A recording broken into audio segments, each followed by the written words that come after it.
Hail, hail! The Celts are here, and what the hell do we care now, guys? Martin O'Neill is a saint. He has divine powers, and he has brought back to paradise to save our souls and SOS yet again. We're here. We're live. We're live. Or I say we, I, you, me, everyone was live. Honestly, my phone yesterday, I think. Yeah, it was crazy yesterday. And I was going to go back on, or I was going to, I don't know, I wasn't going to go back on after Martin O'Neill got announced last night. I thought, hey, mañana, we'll do that tomorrow. And here we are. Sadly, not as prompt as I would have liked today. Was waiting for stuff to happen at the house. It just didn't happen for hours. So, anyway, here we are. Fist bumps is on arrival. Smash the like button, hit subscribe if you haven't done so already, because we have got some bits and bobs to get into. Thanks to everyone for tuning in. Thanks to everyone for all the support we've had on the channel over the last couple of days. And the first thing I want to put up on screen is we've had the Martin O'Neill press conference. Now, I'm in two minds whether to sit through this with you today or not. I've listened to the first 10 minutes, I think, that was on the timeline. I think it was maybe from Sky or something like that. 7 to 10 minutes. I'm not too sure precisely where it goes. I'll maybe listen to the rest of it later on, and we can maybe talk about it later in the week. But there was a great quote from Martin O'Neill where kind of like he says the old trope that we all hate, like January is a tough month to do business in. And yeah, I suppose if we're showing up on the 6th of January with nothing done, yeah, it is going to be a tough month to get business done. So, but the quote is then followed up with, but we will be going all out to bring in the players that we need. And that's the sort of chat that we're after from the bold Martin. So I'm not bothered if we cover this today. If you want it, let me know. I'll put a wee poll up. Press, conf, watch along. Yes or no? Sorry for the caps. But feel free to vote. We'll catch up on that in a wee bit where a bunch of you show up. And yeah. So where are we? Where are we going? What's going on? And really what next is where we're at, because it's a Doug's dinner. It's the whole situation is a Doug's dinner. I put a post out yesterday. It was the Ralph Rangnick quotes from when he was the Man United manager, waiting for Ten Hag to be appointed as manager, and then for Rangnick to be moved upstairs, or that whole situation from a few years ago. And it's one of the best quotes from a manager in modern times. It's been recirculated and reused so often for poorly ran clubs where non-football people are making the football decisions and getting it wrong. Non-football people trusting the wrong football people that aren't really football people. And I think Ryan 118 summed it up perfectly with it not being the football doctor, but the football con man. And it really does now, in the full light of the fullness of time and the light of day. Kind of feel that's the way it's went, sadly. But yeah, like I say, it's a Doug's dinner. This is the situation we have with Wilfred Nancy, or the situation we had under Wilfred Nancy in terms of the depth, obviously the shape, and where we kind of see everyone going. Now, Sebastian Tenetke and Tunisia have been eliminated from AFCON, so I'm not sure if he was in the building today. He'll probably get a day or two to recover. I'm sure he'll be available for Saturday in some capacity, or the weekend. I'm not sure if it is Saturday, I beg your pardon. But he's back in the picture, so we've got him here, which is nice. Balakwisha is actually playing today, maybe even right now, actually. I'm pretty sure Algeria are playing, and I think Algeria are playing Congo. Yes, they are. 7 minutes in. Don't think our boy Mickey has been a starter for them, but he's been quite effective from the bench in this tournament. And yeah, I think that's what it's going to be again. It'll be from the bench. So we'll see how these guys get on. If they get eliminated today, this is in, where's the tournament being held again? Is it Egypt or Nigeria? I forget. I think it's Egypt. No, it's Nigeria. It's Nigeria. So today is Tuesday. Yeah, Balakwisha, maybe he's back in the building for the weekend. Should Congo lose to Algeria, which I think on the scale of probability, wow, look at that front three, man. Oh, sorry, wrong tab. Mahrez, Maza, and Amora. Lovely. So yeah, I think that's probably more than likely. Let's not think about Balakwisha just yet, but we've got Tuneki back in the building. And with the imminent arrival of Tabi, some of the reports I seen yesterday was that, quote, Celtic's medical team were in Israel to do the medical.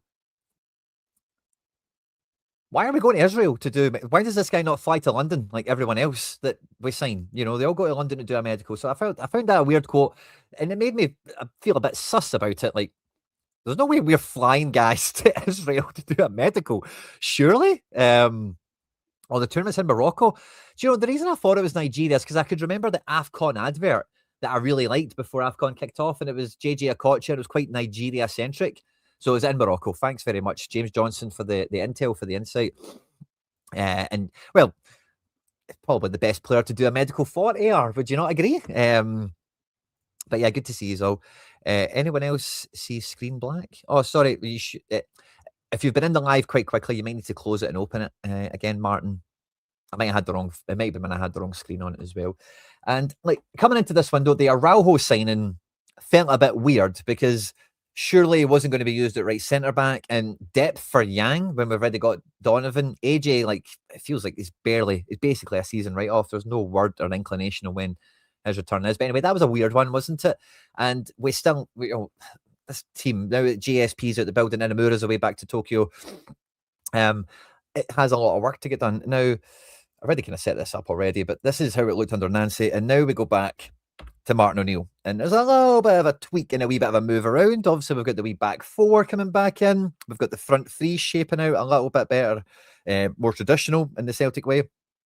And the depth isn't, like, numbers-wise, isn't terrible. We have 4 right backs on the books at the moment. So that's fun. That's fun. And with Sriracha not back from injury yet, like guys like Araujo, Rouse and Donovan, they can be used on both sides sparingly, like off the bench if required. So, like, please, Celtic, no more fullbacks. No more fullbacks, please, and thank you.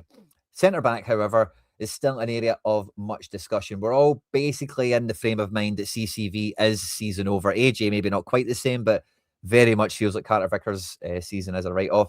Trusty is more than likely going to be reinstated next to Scaldini as being the first choice centre backs, and Murray is now kind of back up the pecking order again with no JSP in the building.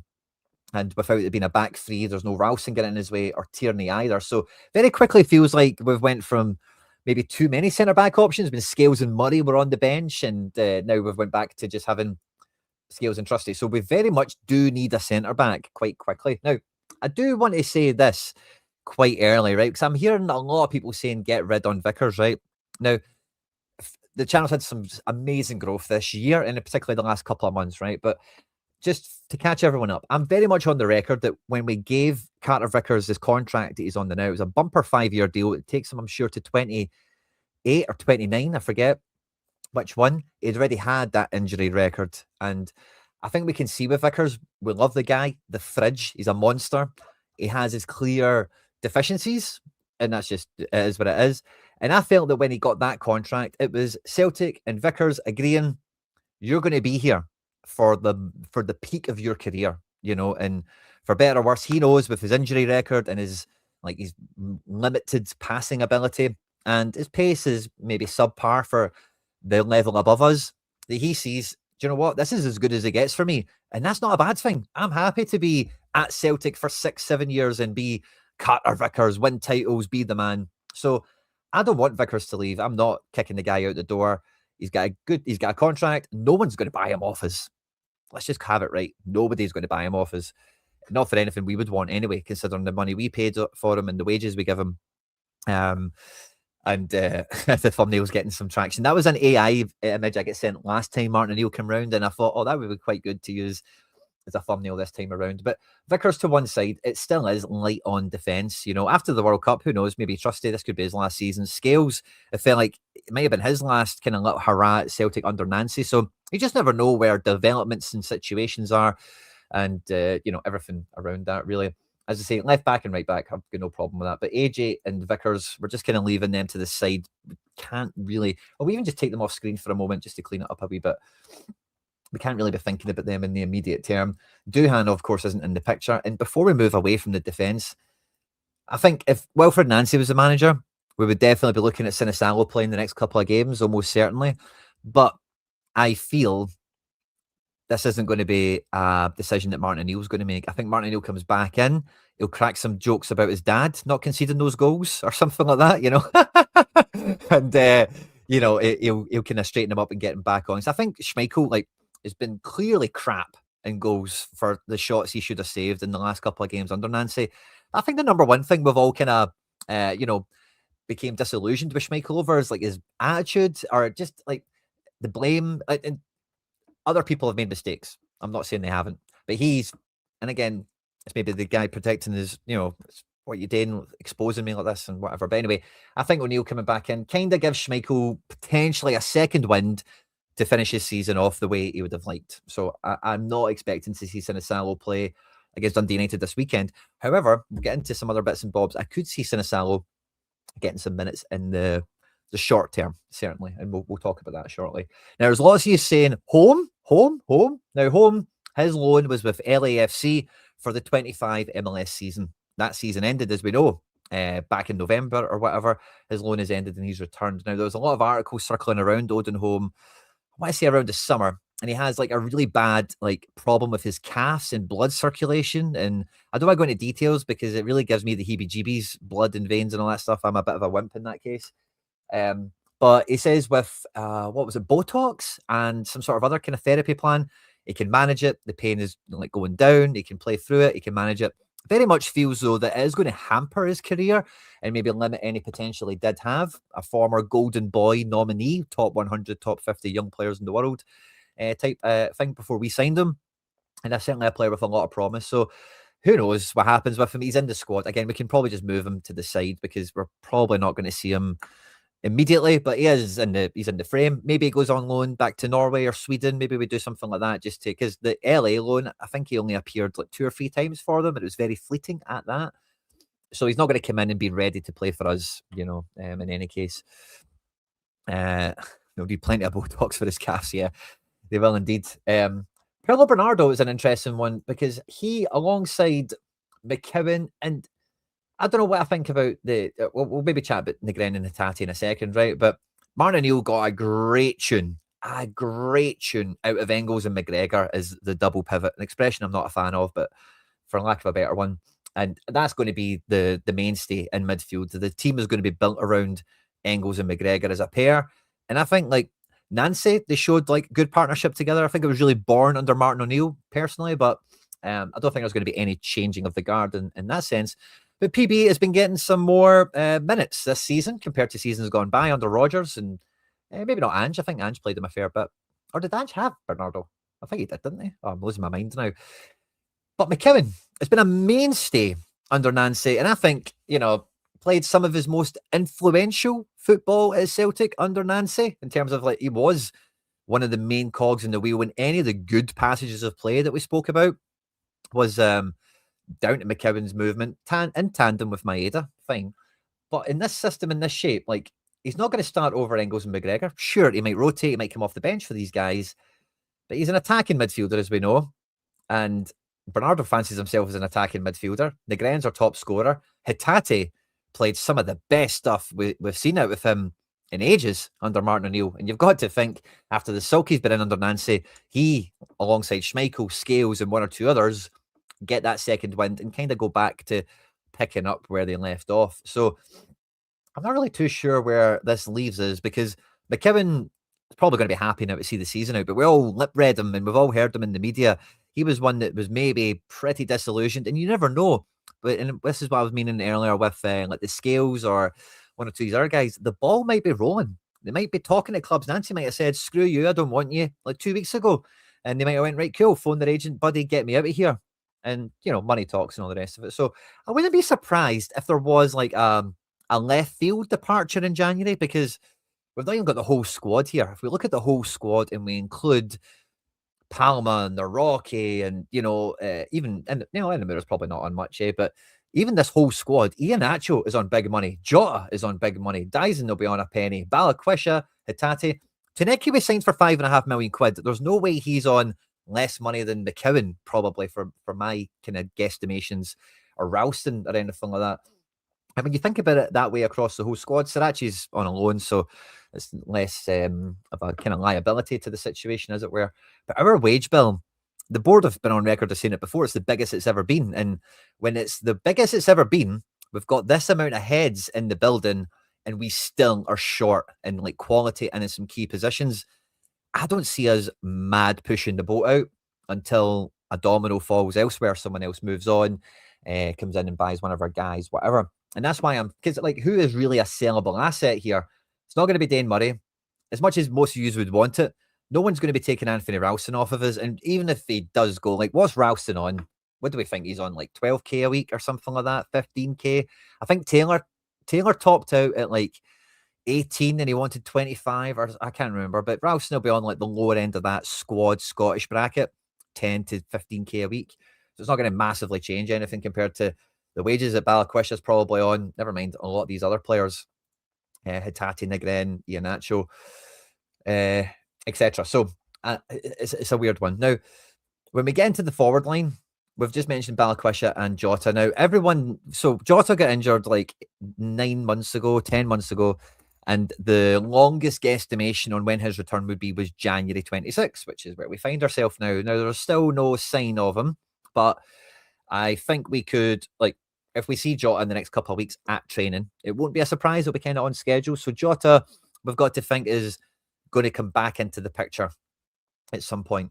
We still have Tuneki, but where does Balikwisha fit into this? Is he an attacking midfielder? Is he a left winger? Martin O'Neill was quite, and Martin O'Neill brought up Balikwisha when he was leaving, saying he could see him getting plenty of minutes under a different manager, and he never really had the time to give him a crack at the whip himself. And Martin O'Neill didn't need to say any of that about Balikwisha. He didn't even need to bring him up. There was no question about him. He voluntarily brought him up on 2 occasions, saying that same kind of thing. So that could be like a new signing. He is a new signing, but you know what I mean. So I wouldn't really like a kind of wild card thing for that. But with the money he's on, the board might not care about that. Martin O'Neill might not care either. It might have just been birthday card pish, as a lot of Celtic fan media channels like to call it. And he might be the bottleneck that we break to bring somebody new in. So it'll be interesting to see how that pans out, because all of a sudden, if Jota isn't back in the building, we all thought Dyson would leave in January. That's not going to happen. And so now we've got 4 left wingers. Love that. We've brought in Tabby to go alongside, or we're going to bring in Tabby to go alongside Forrest, and they're playing behind Yang now, it feels like. Negren, I think, had a bit of a shift at right. Yeah, he did under Rodgers. I'm not sure about under O'Neill. But yeah, so it's kind of crowded in the wide areas, isn't it? Now, do we have the quality we need? I think from what we've seen this season, it's hard to say yes. But see, when you look at the names and the people we've got here, it's really hard to justify signing somebody without like a few guys leaving. So I think, to just recap real quickly, I don't think we're going to do anything with a goalkeeper in January. We did a video on it a couple of days ago, maybe last week, chatting about what we'll probably do in the summer. But there is some opportunities for us to move on a keeper in January, so you never know.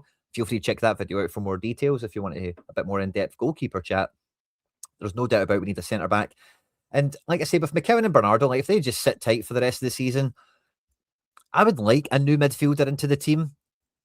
But really, like, I just don't know where the hell you play them, when they'll get minutes. And that was the problem with Lennon Miller, really, was when O'Reilly was in the squad, as well as Bernardo, Hatate, McGregor, where do you fit him in? And that was probably why he never came to us, because the promise of minutes just wasn't there. Not that he's had plenty of minutes at Udinese. I've got it on good authority. It was a kind of body fat thing. I think I was reported in the Italian press. I think he's on for minutes this midweek. But anyway, side note. But totally different kettle of fish when we get to up front, because Iheanacho, again, no idea when he's going to be back. I think Osmond might not be too far away. His hamstring tear is like a 6 to 8 week effort. And I think he did that like just after the Rangers semi-final. So we're talking about November time. So Osmond's maybe not too far away from returning. It feels like Shin has ran his race. I don't know what will happen with him. Kenny and Osmond under O'Neill, of course, kind of came back to life. So I think Martin O'Neill will be happy to play with Kenny until someone else turns up. But there's no mistaking it. I think that striker and centre-back is the number one areas for improvement. The Araujo move, I think, now looks a lot better, because with AJ being out the picture for a while, Ralston being limited is the way I would call it. And Donovan, like, when we signed GSP in the summer, one of the things I said that would be great about that signing, even if he didn't get any minutes, actually, you can go back and find the videos. That's exactly how I put it, is that it's a great thing for someone like Dane Murray to see a guy like GSP, who's came through the Man City Academy, played Premier League 2, been in that elite youth development, sports science, football player factory situation, and compare himself against a guy like that in training every day, how quick he got off the mark, how high you jump, how strong you are. And I think Araujo is going to give a bit of that to Donovan. Araujo is no veteran, don't get me wrong, but he has good experience. He's got some very good attributes that are not too dissimilar actually to Donovan. And I think that kind of, I don't want to say sparring partner, but maybe that contemporary, that peer to measure yourself against. It's not Tony Ralston. Again, I think this could be something that has a net positive gain in the immediate terms of the starting 11, because I think Araujo, that I think this is going to be really good, to be honest with you, under O'Neill. I think it'll be a great signing, and I think we're all going to love the guy. And it could help, in turn, bring on Donovan, because if Araujo goes to the World Cup and we'd never see him again at Celtic, then cool, thanks for the memories, good to see you and all the rest of it. But we could have a replacement ready-made. We still had Alistair Johnson, so we're not really any worse off. So I actually think the Araujo business looks way better than what it did like when it first happened. It was a bit confusing, but now it looks way better, doesn't it? So here we are. Now, the other thing I'd prepared before coming on is what I think Martin O'Neill, and what we all will think the Martin O'Neill best 11 looks like. And I couldn't decide, as you've seen there, on the attack midfield position. Does he go back to Hatate? Does he like what McKibben's showing under Nancy? Or does he go with top scorer Negren? Otherwise, I think this will be the team that he plays at the weekend against Dundee United. And when you look at it like this, like the centre-back thing, we need one. But we're in the same problem we've been in previously, where what did we spend on Starfelt? Like 3, 4, 5 million. Julien was way more expensive. Jens was a loan that we didn't. Yeah, Jens was bad business, man. Jens was a loan, wasn't it, that we terminated, and then somebody else made money on him for the development that we did on him. So the point of this ramble here on centre-backs is, even when we signed Trusty, so many of you, maybe not you listening to this right now, but so many Celtic fans were like, oh, good. Scales doesn't need to play anymore. It's going to be Trusty and Vickers, right? And, oh, Scales is a bomb scare and all the rest of it, right? And I said at the time, and I'll say it again, it will take a lot of money to buy a player that firmly takes Scales out the picture, because he is good. He is good. There's no getting away from it. For the level we're at, he's the guy's get man of the matches in Champions League. Scales is brilliant, and he's good. He's not world class. He's not going to win the Ballon d'Or like we always say. But to get someone that's going to be better than Trusty and or better than Scales, Trusty costs 6 million quid. Carter Vickers costs 6 or 7 million quid. You need to spend more than that to get a ready-made, off-the-shelf, better player, or even a guy with the potential that looks like a sure thing to be better in a year or two. And the Rockies also in the picture, maybe. Could O'Neill call him back? I don't know if that's going to happen. I wouldn't rule it out, but I don't see that as being a likely occurrence. And I say, as much as I would like a new midfielder to come in here to shake things up and maybe just give us a bit more solidarity, because, again, I want to see McGregor running the game in attack. I don't want to see him dictating tempo. I want to see him playmaking. I want to see him unlocking the door. I want to see him threading balls through. I think McGregor final third is what I want. And I think to get that, we need an enforcer, your anchor, your stopper, your destroyer, whatever you want to call it. Engels is great. Don't get me wrong. I'm a fan of Engels. Great's maybe a strong term. Very good. But he's not quite that. Neither is Bernardo. Neither is anyone in the squad. It's something... who was I listening to today? Was it Axom or was it Celtic Way? Somebody who said today we've not replaced Scott Brown, and it's a great point, by the way. And I think we all said that for a while. It's just kind of been forgotten. So yeah, that's still very much on the shopping list here. We spoke about the wings, the depth there. I don't see, like, if we buy another winger, man, after the Tabby guy, it's like, Jesus, man, what's going on? And again, if we were to buy a new attacking midfielder, why? Why would we do that? So I think this is how we'll go for the weekend. I think this team, take your pick. It's probably it's between probably Hatate and Negren, a bit more likely, isn't it? One of these two, depending on O'Neill's preference, who's fitter, that kind of thing. How much do Midtjylland CBs cost? That's a great question, River C. Let's go and have a look. Is there Midtjylland CBs that we would want? But they've got some good. They've got a really good defender that started on the bench against us. I couldn't believe he's come off the bench. Yeah, they do. How do we spell it again? Midtjylland, isn't it? Is the T after the Y? So I think you spelt it right in the chat. Stevie. I've not watched the full thing yet. I caught 10 minutes. It was on the timeline. TJY. TJY double L. There we go.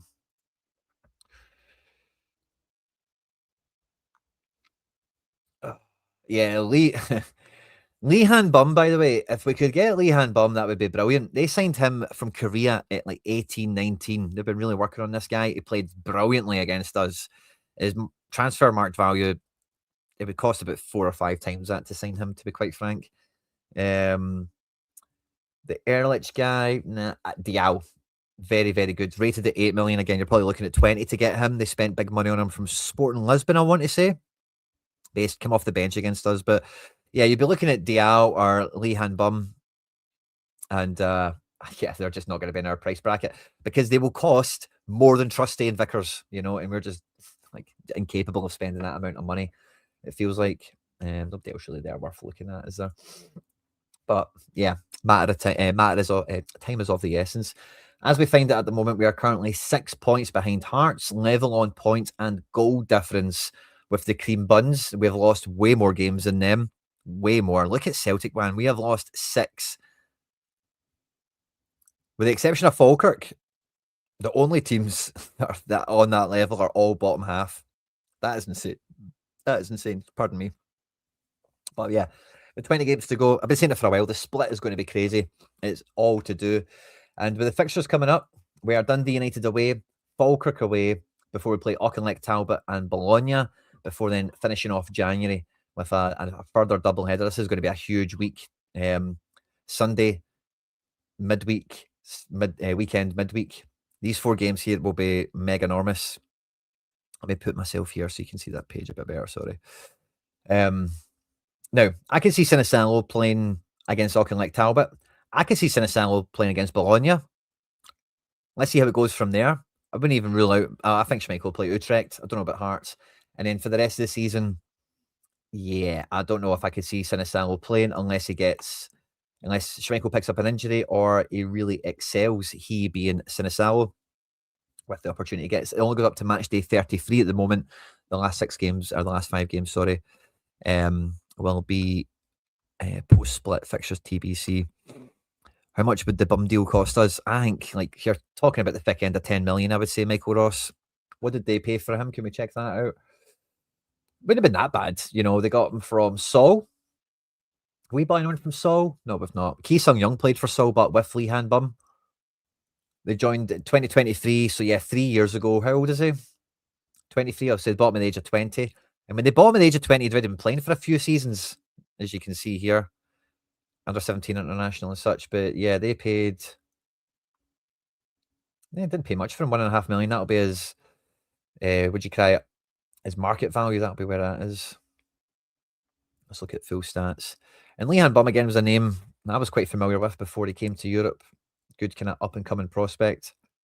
This isn't what I was looking for. Oh yeah, K League. 50 games in the K League before he gets signed. Quite similar to like O and Yang in a regard, Hope they give the guys a decent budget, but I'm crossing my fingers for quality. Yeah, I hope so too. I think I'd like to see KT continue at LCB. Of course, he wouldn't play the same way under Nancy. I think at the moment, like, that's just not for today, is it? Like, you're not dropping Scales and Trusty at this point for Tierney to then play who at left back, Donovan or Sriracha half fit. In the future and stuff, like, yeah, totally. We got a bum deal with Balaquisha. Writing off Tabby, but bigging up Lee Han Bum. Behave. Opinionated Glaswegian. I'm not writing him off. Far from it. He's not it's not that I'm writing him off, right? Because I am always really happy for Celtic to try and find the diamonds in the rough when appropriate at the right price. The problem with the transfer is, up until yesterday, we didn't need a winger of his description. He is injured, and when you look at him, like,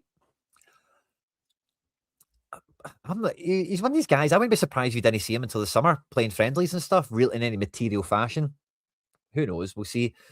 But I'm not writing him off. I'm underwhelmed by it, and I cannot believe that's the sort of move or transfer that we are highly progressed with when we need the obvious other positions. Dario Osorio would be wild, but yeah, like Osorio and Simsier, like these two guys, like Midtjylland will move them on for a pretty penny. I'm not sure we've got a pretty penny, especially for like creative wides to type players. What did they have Osorio as? 10 million. Yeah, they're probably looking for 20. Sincere at 6. Again, they're probably looking at 18 or something. So, yeah, I wouldn't be counting my chickens on that one personally. Okay, did I have an R slide for this one? No, I think that was pretty much it. So I think this is kind of the state of play for where we're at now. Now, the next thing I did want to jump onto here was the Europa League, okay? Because I was listening to Celtic Fan TV, actually.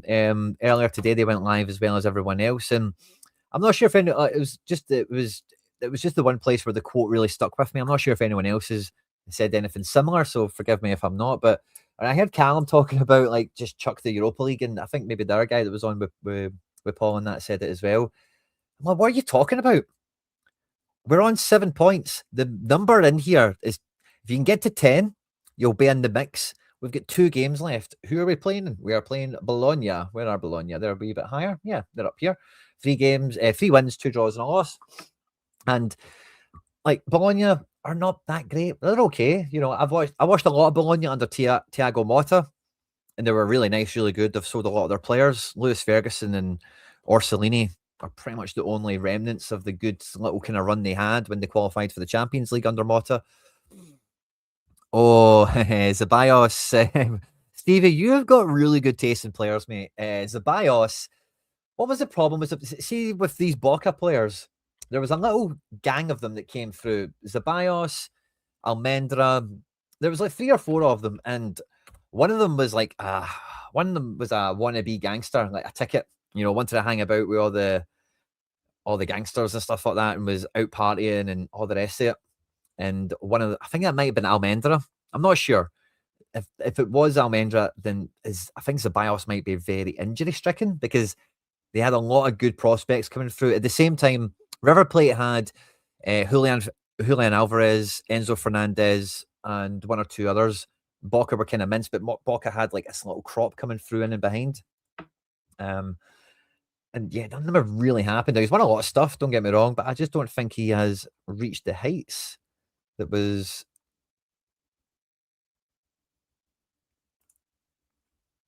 expected of him. Yeah, broken tibia, cruciate ligament tear. Yeah, he's had some bad ones. It's a bios, but yeah, big talent.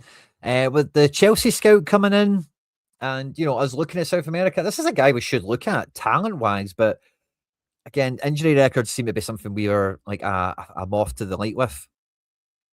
Yeah, I can believe it, man. I can believe it. He's a real talent. And if he's back at it now, let's go and look at him in the language that we understand. And that is scores out of 100.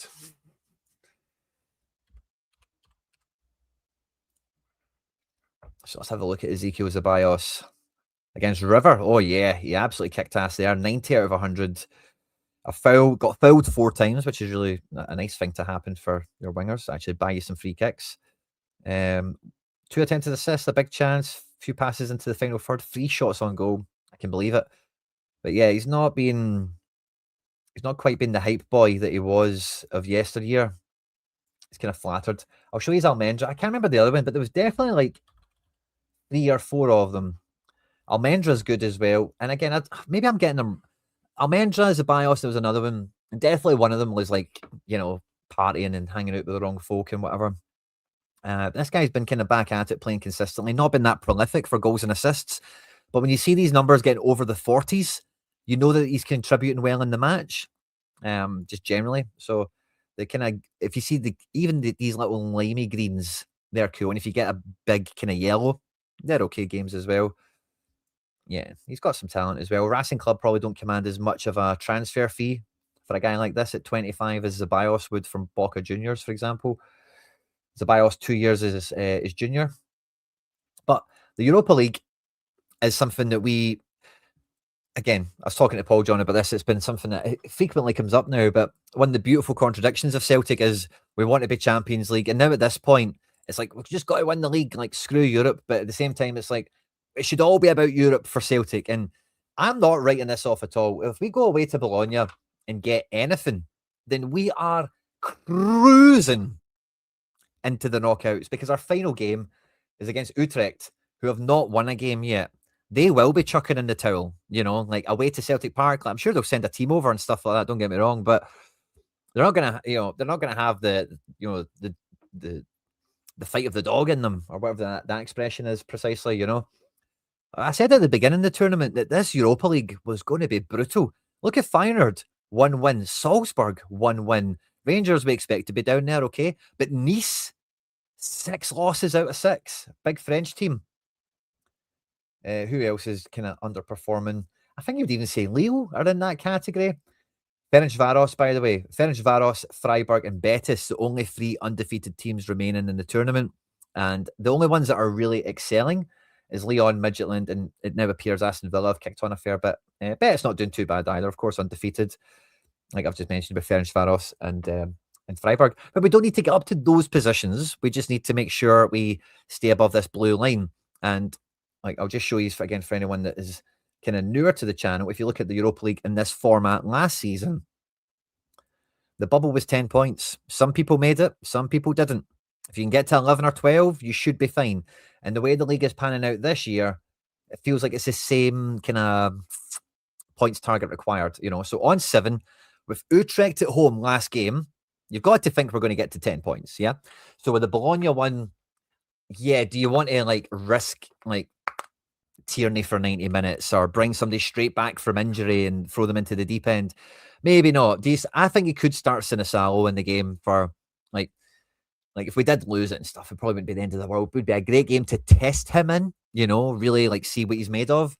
And he could perform well. We still could get a result with him. It's not as if he's like got 1 arm or no fingers or something and we're like trying him out to see if this crazy goalkeeper could work. Daniel Carlsbach is a great shout as well. This is somebody I looked at in the summer. When we did the Scandinavian episode, we went across Norway and Sweden. And by the way, see some of the players we picked out in that episode. They did bloody great. You know, we should have been after a few more of them. It's weird how we do shop in the Scandinavian market, but we never get the pick of the litter. We're always getting the, you know, the second choice, the third choice, the one that other clubs are like, nah, we're all right. You know, like, yeah, they look interesting, but we're not going to go and spend 5 million on Tuneki or whatever. Good. That's great intel, JJ Lisbon. We'll probably catch that from the press conference. Most users said yes. Right, we've got a vote in the poll. I'll give it another like 10 minutes or 5 minutes. If you want to watch the press conference, that's cool. We always go for, yeah, exactly. You know, if they're not cheap, we don't want them, which is the sad reality of it. And then the links to Ia Quintana was, what was the script for that again? He's got the same agent as Sriracha, I think, isn't it? It's not a player I'm too familiar with. Let's go and check him out. He's got a cool name. Do you remember Ia Quinta? This is Ia Quintana. Do you remember Ia Quinta played for Italy? He was a cool guy. Ian Quintana. No, I don't think that's how you spell it. Who's he play for again? It's not San Lorenzo, is it? Who's it he plays for? Is it San Lorenzo?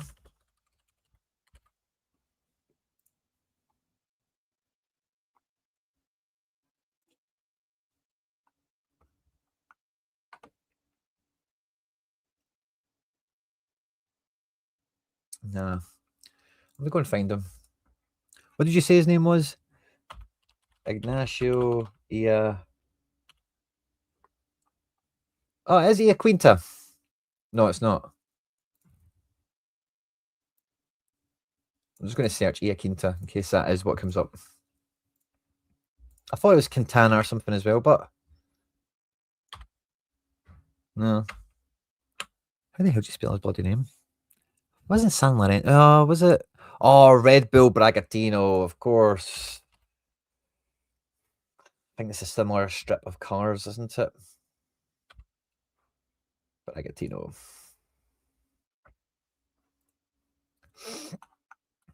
Red Bull. Yeah. Oh, it's La. I think it begins with an L. I was putting that as an I. Apologies. It begins with an L. La Quintana. I would need to watch him, but this doesn't enthuse me. This does not. No, no. No. Like he smashed here against Fluminense. That's actually quite impressive. Fluminense are pretty much the biggest team in South America. River and Boca will have an argument with you, but you know, it is an argument to be had.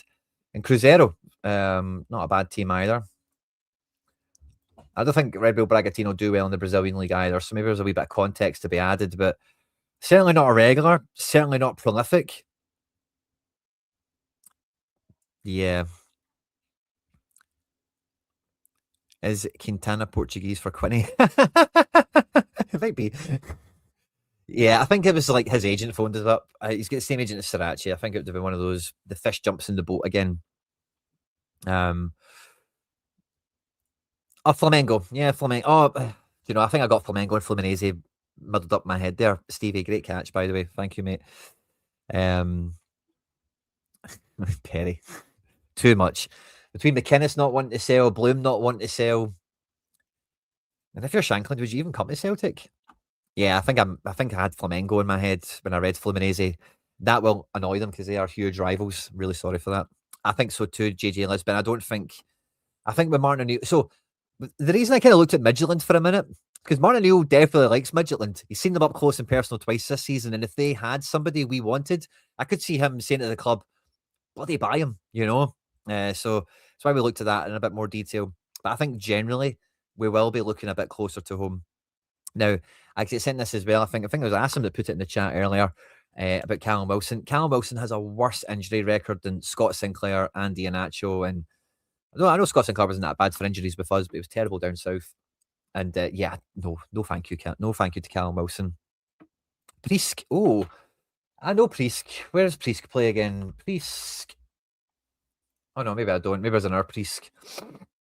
He's at Djurgården. So this will only be European games because this website doesn't have the Swedish league covered. Opta don't really cover their ratings with the rest of the main countries in Europe.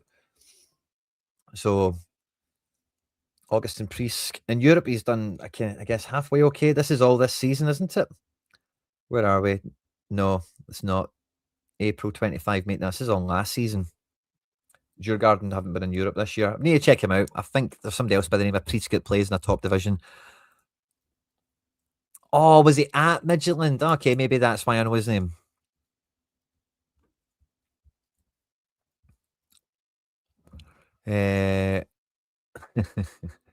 Andrew Irvin again. Oh wow, well done.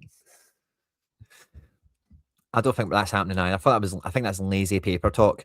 Who's a Scottish guy we could go and get? Somebody, you're the second person, Ronan, to mention Diego Luna. I mentioned Diego Luna in the Christmas series that we had, looking at transfer targets. I would still be very interested in Diego Luna. I think from Celtic, though, they're probably going to just stay away from MLS in every way, shape, and form for a while for fear of backlash. Although I think that would be a bit unwise because some of the players we could get are in budget and of level, in my opinion. What do you do with your evening today, Pete? Watched. Sorry, mate. That's what we do here. We talk about players. We have a look under the bonnet. We don't just say I think this or I think that. We go and try and find some evidence. What do we think? What does this look like? First impressions only. We'll do more homework on people if required. But yeah. So I think this next period is also make or break for Celtic in terms of the season, domestically in the league. Is there any talking like Talbot? I was like, where the hell's the Scottish Cup? So we've still got a Scottish Cup to play for, obviously. But the European thing, right? So this is why I think it's, I mean, I don't know if I want to say important, right? No, I will say important. It's important that we don't throw the towel in Europe and like we're in position to get through, right? A few reasons. Number one, coefficient. Very important. We want to do well. Number two, prestige. So anyone we approach, especially guys, we all know 95% of our business is going to be done in the last 48 hours of the window. In the last 48 hours of the window, we'll know if we've qualified or not. And that in itself is a selling tool, is a closing tool to get any deals done, is only going to help. More games, more exposure, higher level.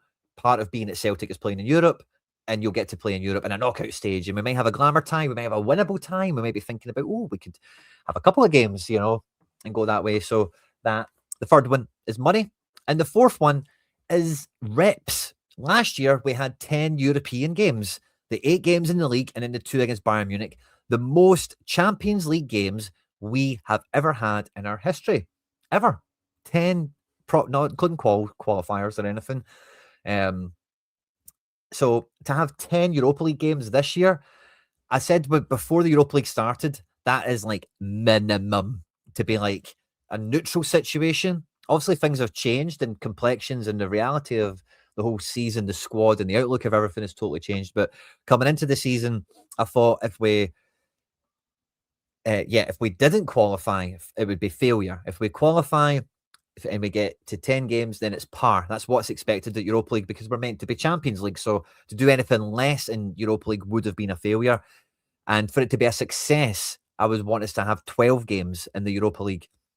And I think for where we find ourselves right now, maybe the comings and goings of the last 2 months, just try and put that out of your mind for a minute. We are on the cusp of qualifying. And still, if we could imagine we come out of this season with how terrible it's been, just imagine we win the league. Forget the Scottish Cup for a minute, right? But imagine we got 12 games in the Europa League or even 10, you know? It's just keeping that level of the squad up, that consistency that we are looking for, that all these other teams that we compare ourselves against get used to. You know, they go far in the Europa League when they get into the Champions League, and then if they do have difficult away games, they've had experience of digging out results or fighting against the tide. And even then, as the season builds up, the fixtures pile on, injuries accumulate, gets to the sharp end of the season, getting used to playing European games in the midst of that is something that we should value. So Bologna, like I would be open to playing Sinisalo in it for all the previously mentioned reasons, but this isn't a game that we are going to get spanked in, like out and out, you know, like, oh, Bologna, or we're going away to Inter Milan or, you know, something. It's not that type of game. Will we check out Bologna real quickly?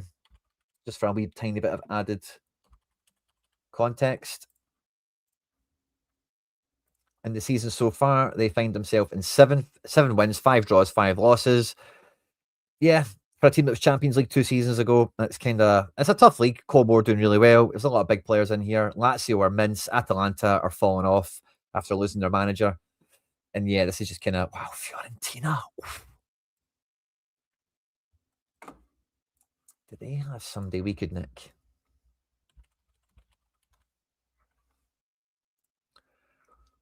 Fiorentina, you know, they like good players. We like good players.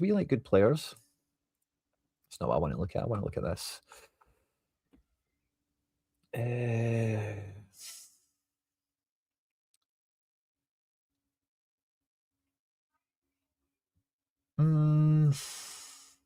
I think we were linked to this Sharon Doer before. I think he's a defender.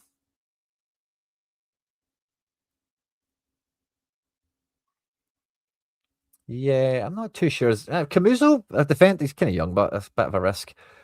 Luca Ranieri wouldn't be bad either. Yeah, I don't think we could buy anyone from there. Just a wee side note, sorry. And yeah, if we look at their recent form, they're not winning, you know, like in general. If you look at the matches they've played, yeah, beat off Inter, no bad, you know, drawing with Sassuolo, Coppa Italia thing that was in Saudi Arabia. They lost in the final to Napoli.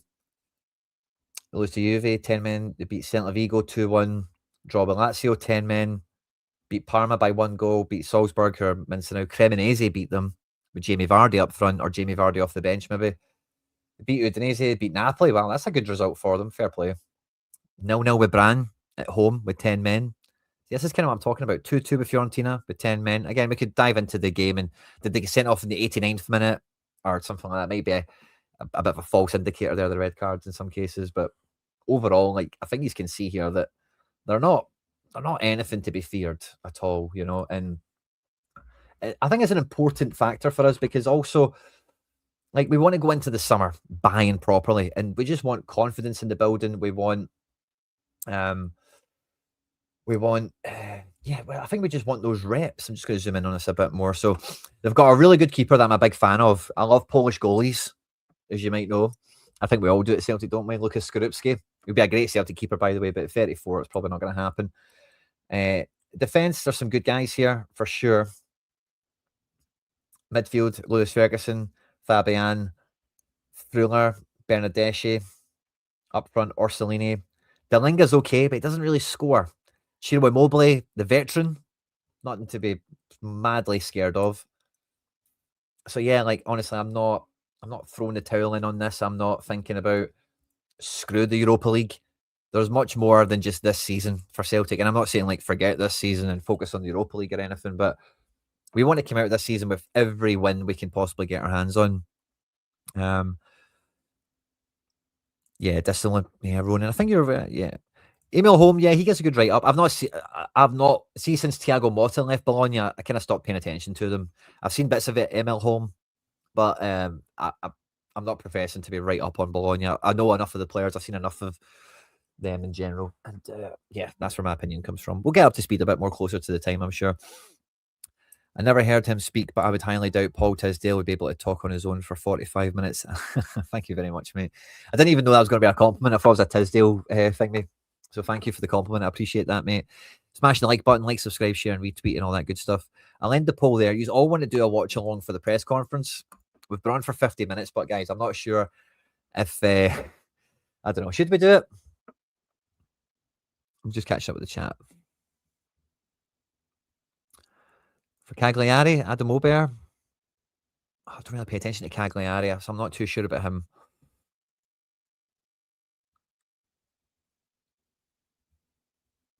I didn't see somebody there. I think they've maybe had a guy or two down the years, but nobody right now. Nah, no to Callum Wilson for me. No to Callum Wilson. So what I was planning on doing, actually, this is probably the best time to do it, right? Is I did a Christmas video on my own channel, right, where I do all the fantasy football stuff and just general football caper, and my hair has never been this long ever in my life. It's not really I'm not really doing a good job of showing you how untamable it is right now, right? But I thought I'll cut my hair when Celtic sign a striker. That's what we'll do.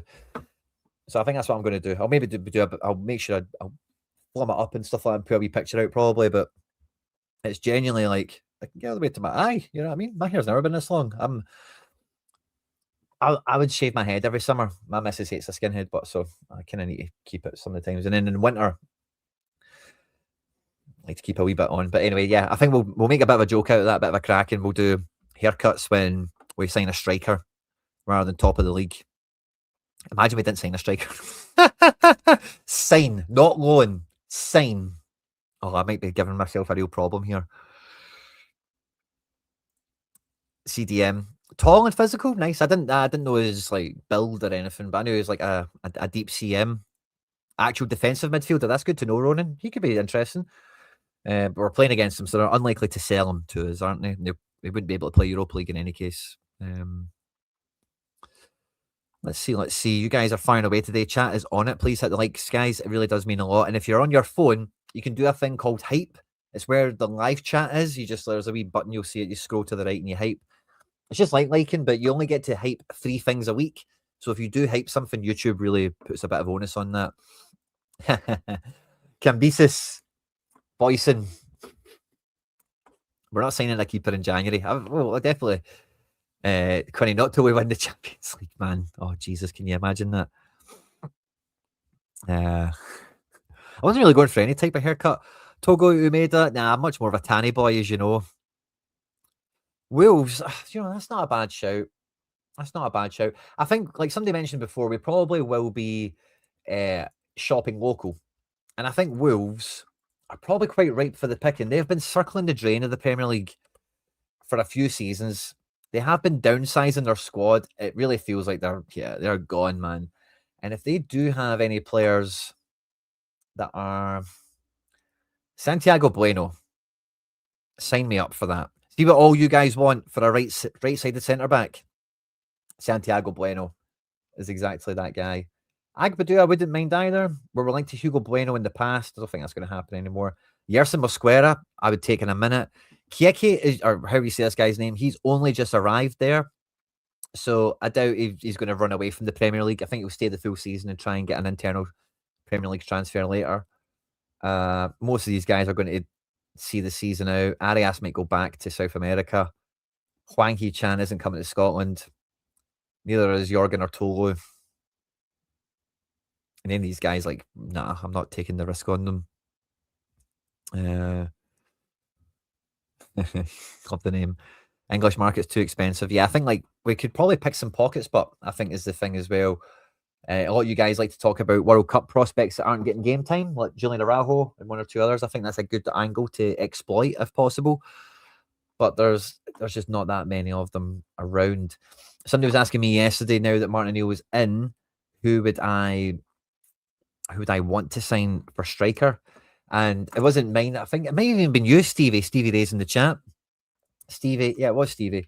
You mentioned Taiwo Iwani, Forest. Again, I just think too many other Premier League clubs would be interested in him. But he's a great profile of a striker we would want. Now, this chart actually looks quite similar to the La Quintana that we just looked at.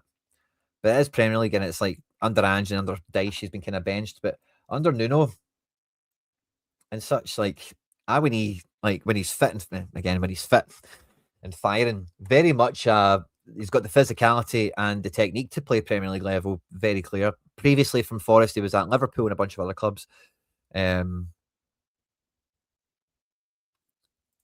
Is Edward nationalised for Haiti? That is wild. More Scottish-Irish players are cheaper. I think Bowie is probably top of the list in that regard. A kind of striker we've been chatting about on the channel for a little while, on and off. Not someone I've really mentioned too much this season, because I just think like Hibs are probably going to win proper money for a guy like this. And Celtic always hate giving clubs in the league money. But I think Bowie would be like, Bowie is an instant upgrade on Kenny and on Yamada. Osmond, different type of player, and I actually believe Osmond can be a very valuable player from what we've seen of him in his short spell before the injury. So I wouldn't want to out and out replace him. And he's maybe a doppelganger for Iheanacho. Like if Iheanacho's fit, you play him, bring Bowie off the bench, you rest Iheanacho, protect him, you start Bowie. I can see it, but he's still quite. I hate the word raw. What's the yeah, an uncut diamond does it. He's still got to learn some tricks and whatever, and he would certainly learn that under the likes of O'Neill and Maloney and whatnot. Gary McNee, I know that name. It's a sorrier name, isn't it? But who does he play for? McNee, it's like Cercle Bruges, maybe. Yeah, Cercle Bruges. So Gary McNee is a right back. Mate, we don't need a right back. Boyson. Will Ferry, I think she's a bit old, to be honest with you. I didn't make it. I was sent it a while ago, and I thought it would be funny for today. Yeah, I'm kind of with you there, River C. Bring O home. Yeah, exactly. Media mushroom. I think that's where it'll ultimately fall.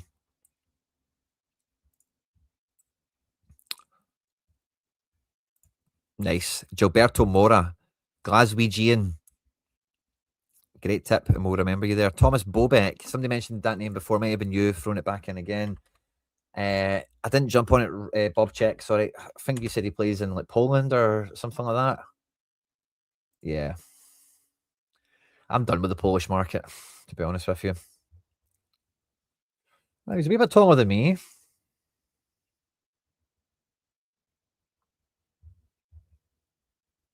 Why is his value rocketed? Are Gdansk in, like, no, they're not in Europe. Is it just because he's rinsing it this year? Okay. Yeah, okay. I think this guy needs an eye test. I really don't trust the Polish league. Lewis Palma's their best player. We signed their best centre back, and Rogers couldn't get him to work. So, and who else have we? I know Zarafsky and Boric were brilliant, but we've signed some other guys from Poland, and they've been crap, man. Juranovic was great, actually. We signed Juranovic, easy to forget, from Jesse Benet. Jesse Benet. Oh, is that how you spell it? Sorry. Oh, sorry, it's not.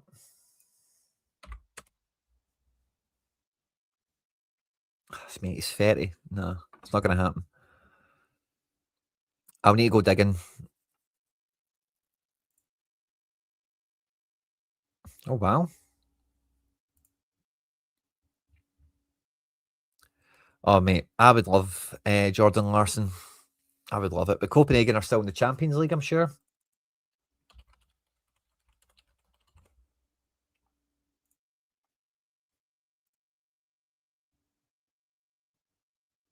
And Copenhagen might they might do what we did last year. They might just squeak in and get some more games. Wow, look at what fucking Quarabag are.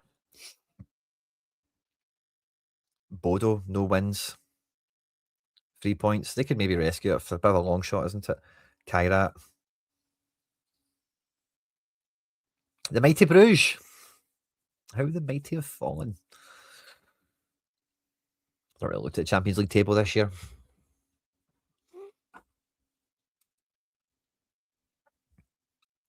I don't want any more lone defenders. Nah, I think we need to buy somebody. And the Carlsbad guy, I mentioned him before. We looked at him on the Scandinavian episode in the summer scouting series that we did. I'll put him on screen so you can see him. But he's played in Holland before, and he's at Sarpsborg. Sarpsborg is a team that had Sondre Orjaseter, the winger we were linked to in January, that was walking around Norway with his passport in his back pocket, waiting for us to do a deal, who now finds himself in Holland and is doing pretty well. Carlsbad plays for the same team that he was once at, and he's doing pretty well. This is a guy that profiles well. I would be quite happy to sign him in general. I would need to maybe do a bit more of. I've done like the kind of cursory glance on him, but he looks like a good player. He does, and yeah, this is all European stuff, I think, isn't it? Oh no, this is the Norway League. Norway's covered. So yeah, good season from him, and that must have been Eredivisie. Yeah, wasn't playing too much there. Same as Tuneki, wasn't it? Tuneki went to somebody like Heerenveen. I know Negren actually did the same. Went to Hall. No. Tuneki was at Groningen, wasn't it? Didn't quite make it. Went back to Scandi. So yeah, I quite like him. Again, it has a risky element to it, but at least he's on fire. What age is he? 22. Yeah, this is like a good prospect to look at in more detail. We did a more detailed kind of look at him and a bunch of our guys in the summer scouting series, and this one was in Scandinavia. So I can't remember the name of the show, but there's a playlist on the channel. I'm not going to watch this with you today, guys. I'll maybe watch it with you tomorrow or something.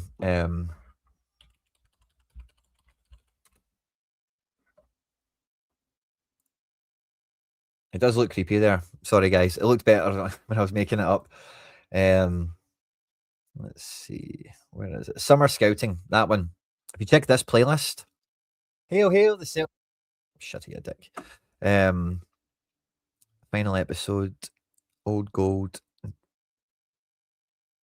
Who's still available? Loan bargains. Yeah, it ended up being. I think it started off with me scouting. Yeah, it's quite a big series, but yeah, domestic talent. France, I think that one is. Bunde. Spain, Norway, and Austria double. Yeah, it's in this one. Brendan Rodgers is on the cover of it. So you can find that if you want to check it out. There's one of the old American ones. Done deal. Who was that for again? I recognise that picture. I don't think we signed him.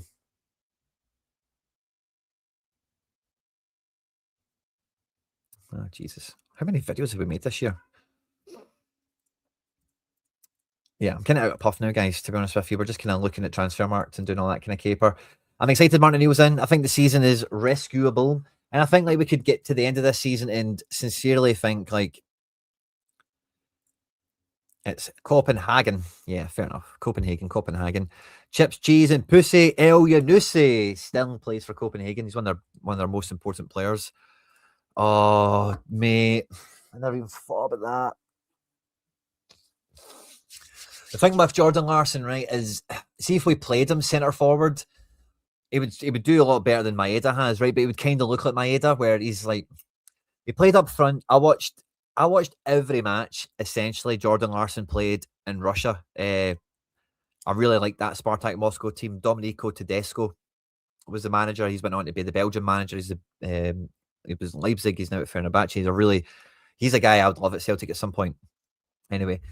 And he played up front in Moscow with a guy called Sobolev. And honestly, guys, like, I wonder if we got this page still here.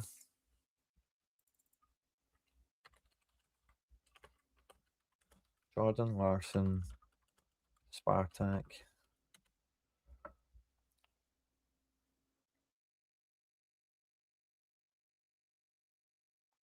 See if you watch these, by the way, is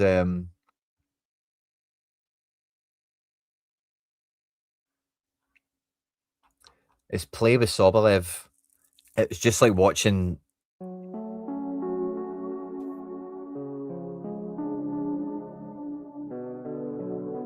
I'm at Celtic at that point, but see when he was playing here, it was so good that like we were just never going to pay the money for him. He then went to. Oh, sorry, there's audio here. He then went to Schalke. Bad move, didn't get in. Then went to Copenhagen. Is this just stats and stuff? We're going to see some action. Jordan. Where's Big Sobolev? There he's there. They call him the Dolphin.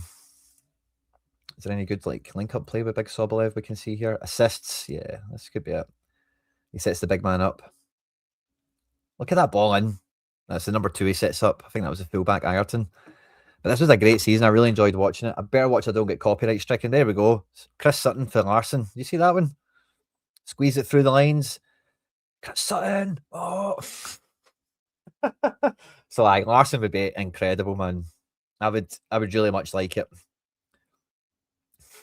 Jordan Larson. He's more than a name. I see I've watched so much Jordan Larson. I would wholly endorse his signing. The Dolphin. Yeah, if you've seen his face, we're really going on tangents today, guys.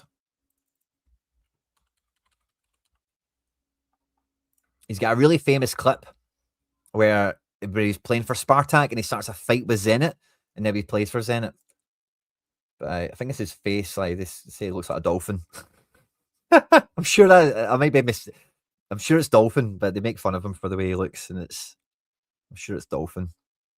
He's a big Chris Sutton type, by the way. See if you want a big Chris Sutton type, Alexander Sobolev is. I don't think he's young actually. Oh, sugar. But we don't want AI mode for Sobolev.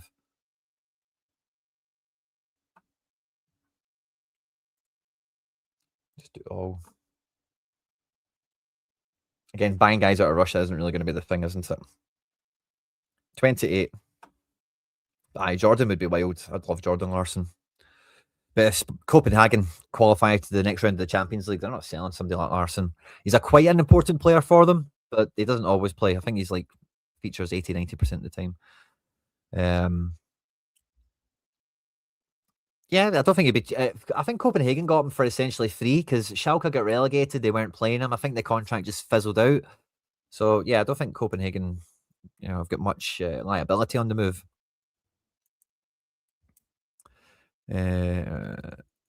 Agreed, Jason Ladd. Agreed. But Martin O'Neill's quoted today saying we will, be pushing it out to make sure we get transfers done. Oh, who would you build the current team around?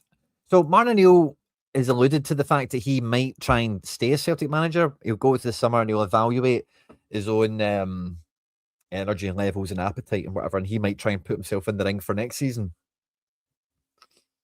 Who do you build the team around right now? That's actually a really good. I'm not sure there's anyone that stands out as McGregor's McGregor, Engels, Hatate, and Dyson. I think we can agree.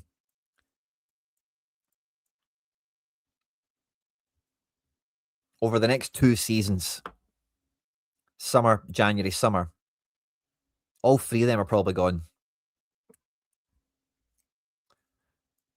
Yang? Lol. Negren, not really the kind of guy you build a team around. Or is he? I don't really think we have a guy to build a team around. That's a great treble yell. Great question, by the way.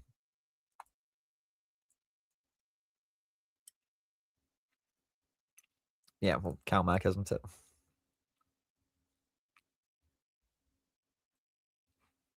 Engels makes logical sense. Yeah, fair enough. KT, do you build a team around the left back, though? I like him too. I just don't think he's a guy to build a team around.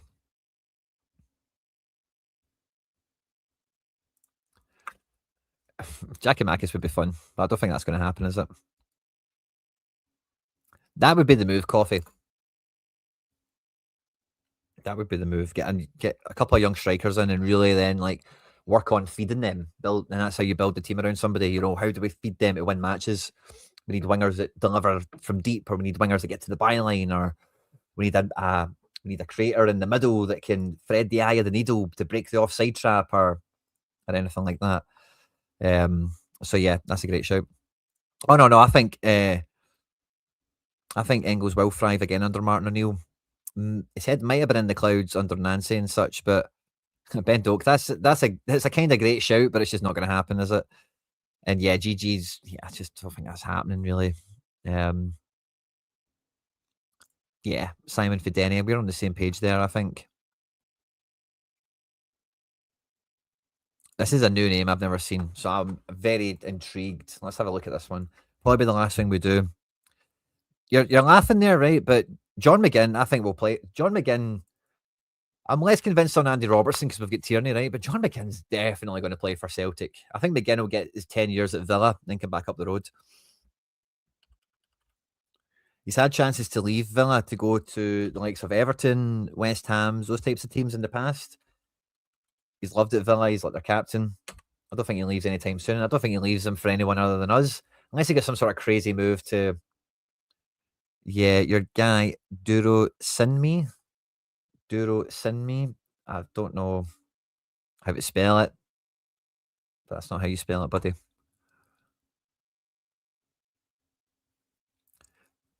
Negren's in the team for me. I like Negren. But you build a team around him, I don't know. So the Cammy Devlin thing is an interesting chat, right? Because I like the thought of Cammy Devlin for the extent of being a bodyguard to McGregor. And then you can just totally let McGregor off the leash. Like if you had Cammy Devlin and next to him, the main criticisms you hear of Devlin is that he's not like a line breaker. He's not a guy that will dictate and get on the ball or anything. And that's kind of fine because that's what McGregor does. If you had McGregor on the ball and then you had Cammy Devlin sweeping up for him, bodyguarding for him, winning the ball, give it to McGregor, doing that kind of shift, almost like Scott Brown, you might even say. It could work really well. I would just prefer Elliot Watt. I think he looks like he's got more strings to his bow, and he's a bit more, I think, Celtic feeling than Cammy Devlin is in terms of the style. From what I've seen in that one Motherwell game, it's all I've seen highlights, but in terms of an actual match I've watched. So I'd be more inclined for a domestic midfielder. I'd be very much inclined for Elliot Watt. Scotland Youth International as well. Plays for Pilsen. Right, let's just go and look at Pilsen then. And Pilsen and Prags, and again, they can be dodgy, these teams. Like,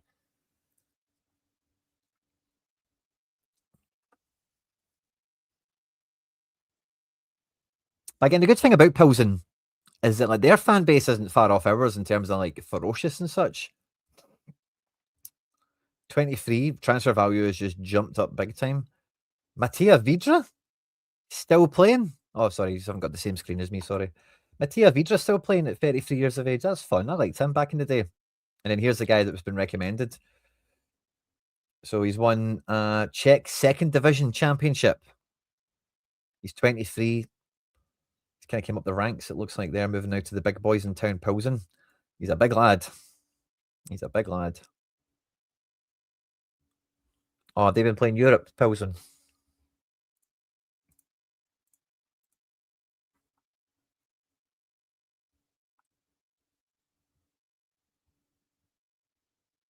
Yeah, not too bad. Wow, Pilsen are undefeated. I missed that. Apologies to Pilsen fans out there. Wow, 4 draws, 2 wins. It's not wildly impressive, but it's still impressive. That's probably why the values jumped up a bit playing Europa League. If he scored some goals there, right wing, centre forward, second striker. So he maybe got a bit. He can play. That's what that tells me. It's not just a big lump. That's a nice shout. Somebody I would need to look into more. It's a totally new name on me, but this is a shout. I think there's something in that. Durosin. Oh, it's an I at the end. I think you put E. Small mistake. I'm just saying, just for future. Let's see what he's done.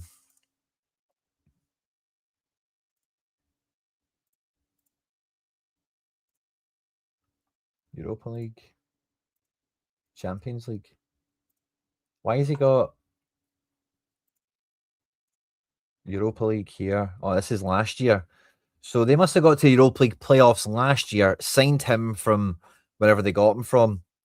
He played 2 legs against Ferencvaros, second leg at home, goal and assist. They then get to the next round against Lazio. Lose 2-1, he scores. And then away, they draw 1 each, he assists. Not bad, not bad. And then in Champions League qualification this year, they played Servette home and away. They lost 1-0 at home. They went away and won 3-1, him scoring a goal, putting in a decent performance. They then played Rangers, lost 3-0 at Ibrox, and then went to Pilsen, 1-2-1. The man scored a goal. So he's already scored against Rangers. We do actually quite like when that happens, don't we? And then this season, the Europa League, scored against Ferencváros, both the undefeated teams there, 1 each. Scored against Malmo in a 3-0 win. Played Roma, Fenerbahce, Freiburg, and Panathinaikos and done nothing. Is that maybe a Pilsen thing against Giants? Maybe. I like this. Is a nice shout, by the way. This is a new one on me. Journeyman. Is he? He's only 23. And the thing with Africans is like, it's kind of like, where do they land in Europe? And see if he lands in Europe at under 19 level in the Czech Republic, then yeah, it's maybe going to be a few moves and a few transfers. I don't think he's a journeyman. Plays for under 19s and 21. Moves into the main team. Wins the league, it sounds like. Moves to Pilsen. Pilsen loan him back. And maybe then he wins the league or something. I don't think he's a journeyman. Unless you're talking about somebody else. Maybe Sobolev or something. He's leaving them. Okay, let's go and have a wee... You've got me intrigued on this one. I don't... Well, if he's leaving already, we've missed the boat, haven't we? It's a new one on me. Transfer. Assigned tonight his contract as a new Pisa player. Oh, there you go. Pilsen receive 11 million euros plus add-ons.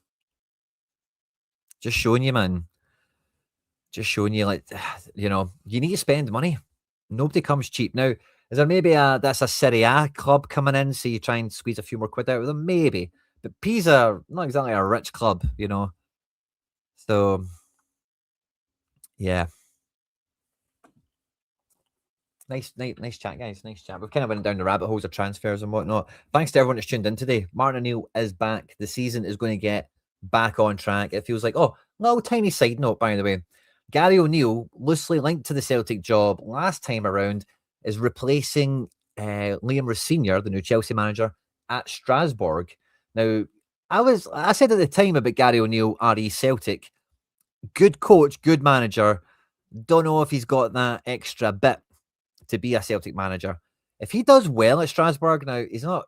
What does doing well at Strasbourg look like? It's not winning the league. It could be winning a cup. I'm not even sure they're still in Europe or what their situation is, but they've got good players. They get good access to Chelsea players, obviously. But if he goes to Strasbourg and they're like competitive in France and all the rest of it, he might set himself up for another Premier League job. Don't get me wrong. But in the future, if his name is in the hat again, I think he's definitely a guy to keep an eye on.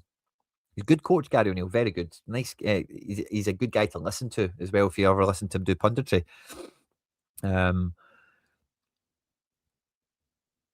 I really like Roos Sr., by the way. I think the first time I came across him, he was doing punditry work. I can't remember what the game was, but see his analysis and even the way he spoke, I was like, no pundits talk like him. He's really good and well balanced. He wasn't just I can't remember what the subject was. It was years ago, but it was, he wasn't just diving on the easy narrative and the rage bait or whatever the situation was for whatever game he was talking on in the studio. And I've always kept a wee eye on him, you know, in terms of like, oh, he's got a job, and he was obviously seems like a good guy for Senior. I hope he does well at Chelsea. Also, I don't particularly like seeing Chelsea do well, but I like Roos Senior. I'm with you. He's got a 6-year contract, so either way, if it works out or it doesn't work out, he's laughing all the way to the bank, isn't he? Enlighten me, Quinny, as to the extra bit Celtic managers need, asking for a friend. So I would say, so the thing with like the extra bit, I think with Nancy, you can see there was a cultural kind of thing there between US sport, I would put it. And the guy's French, so you were hoping that he was European literate, I think is the way I would put it. And with Celtic, and to be Celtic manager, I think you can kind of see a lot of the proof in the pudding with Rangers for like, you need something else to be the Celtic manager. You need to have, I hate saying this, you need to have some aura. You need to have some gravity, some gravitas. doesn't really matter what your system is or tactics or anything like that. You need to be able to take the players with you, and you need to be able to deliver to fans. And Gary O'Neill, I think, again, with the whole Premier League thing, I always remember Gordon Strachan when he first became Celtic manager, or maybe not when he first became, but I remember a Gordon Strachan quote about moving to Celtic from Coventry or Southampton, wherever we got him from. And it was changing his mindset from not losing every week to must win every week. Strachan, obviously, his playing career and, that kind of thing probably helps with that transition. Gary O'Neill had a decent career as well. Don't get me wrong on that one, but not everyone has that in them, and that is really what separates winners and losers.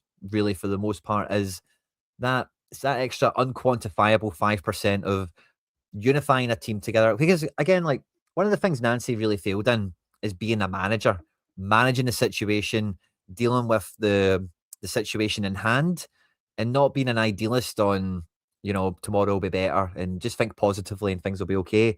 There's got to be a bit of substance, I think is the word. And Ange poured it. Brendan Rodgers brought a lot of it as well to the party. And I think had Brendan Rodgers not just been Liverpool manager, it would have been a bit different appointing him at that time. Appointing him as Liverpool manager. You just need to know what you're doing, Quinny. Yeah, I would agree, right? But I think if Wilfred Nancy started after the cup final, I think a lot of it could have been different. Do I think he didn't know what he was doing? No. I think he misjudged the situation. I think he overestimated his ability to get the players on. He underestimated the Scottish League, especially when you hear all the crap the Americans are coming out with today, like it's a 2-team league and the Hearts are top and whatever.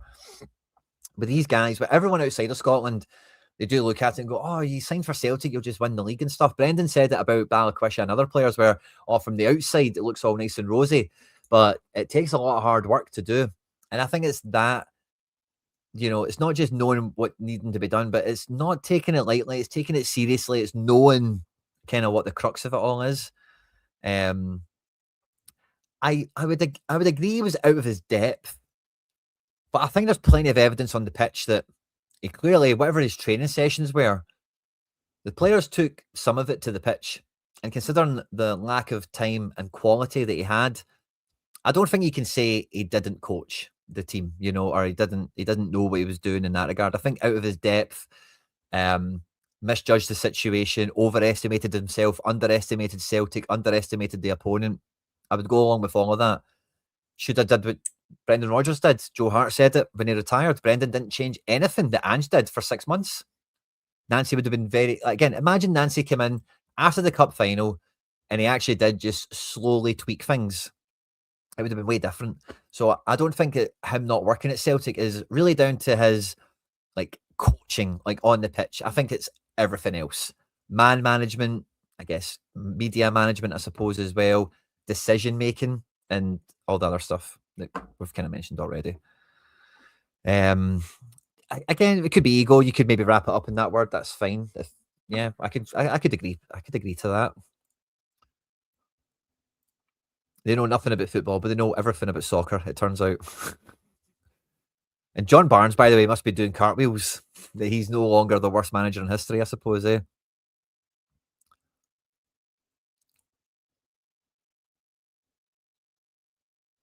Yeah, I would agree with that, Simon. I'm kind of saying, I don't think I've said something to the contrary to that, have I? Sorry if I have, didn't mean to. And that's probably quite right as well. Ange is the last good signing Celtic made. Yeah. Media's a big part of it as well, especially when the club don't even let the fan media in.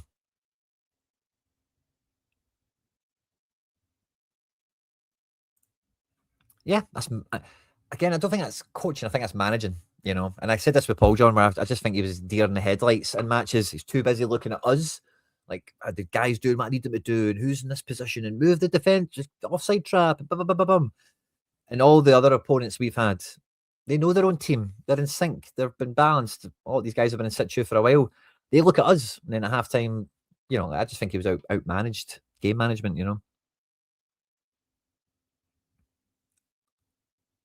Yeah, I probably could have. Sorry, guys. I've just been ranting and raving, but I'm behind schedule today, and I promised one of my pals I'd go and hang out with him tonight as well. So I'm going to make a cut and a dry and a move. But we'll pick up with the press conference, maybe even tomorrow, because I'm not even sure what else we would talk about tomorrow. I think because when is the Dundee United game? It is Saturday. So we had a presser from O'Neill today, Tuesday. We'll probably hear again from him Friday. Game Saturday. So yeah, Wednesday, Thursday, there's not an obvious thing to do. Now, guys, I've got a huge collaboration that's going to be on the channel this week. We'll be recording it. We'll be recording Thursday. Might put that out Friday.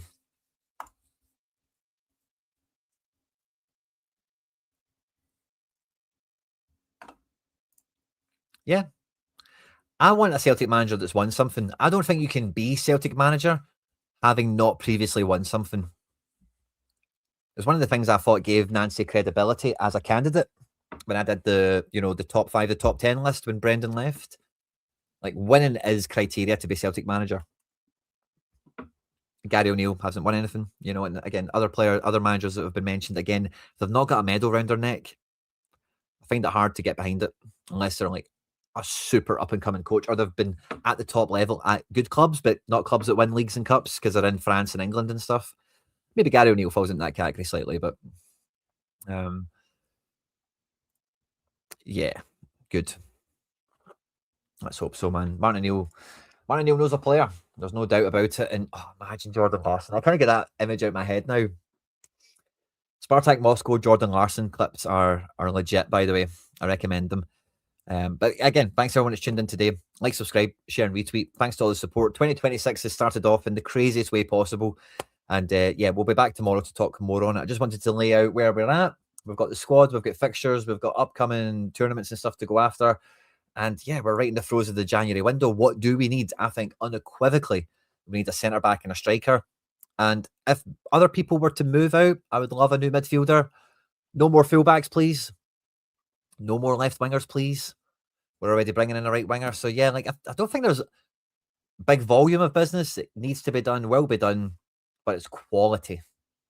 And it's at the back and at the top. Centre-back and striker, priority 1 and 2 has to be done. And yeah, if Bernardo was to leave or something like a nice new midfielder would be fun also. He did say that Maloney's been working in the background too as well. That's good. You've seen Maloney sitting next to Paul Tisdale, so maybe he's quietly knowing I'm probably going to leave if we lose the Rangers game. I'm going to be leaving, and so is Nancy. So maybe here's a wee early handover, that kind of thing. And also as well, big shout out to, it's called The Breakdown, Charlie Mulgrew and Kevin Thompson. They do a podcast. I've been enjoying listening to that for the last month or so. They had Scott Brown on yesterday and they started recording the podcast and they just got the notification in that Nancy had been sacked. So it's a good listen. And there was a connection there from what I just said about, they talked about something similar. Maybe something that Scott Brown said, actually, I forget. Anyway, thanks everyone who tuned in today. And I'll catch you all tomorrow. Hail, hail. And moan Martin O'Neill in the hoops.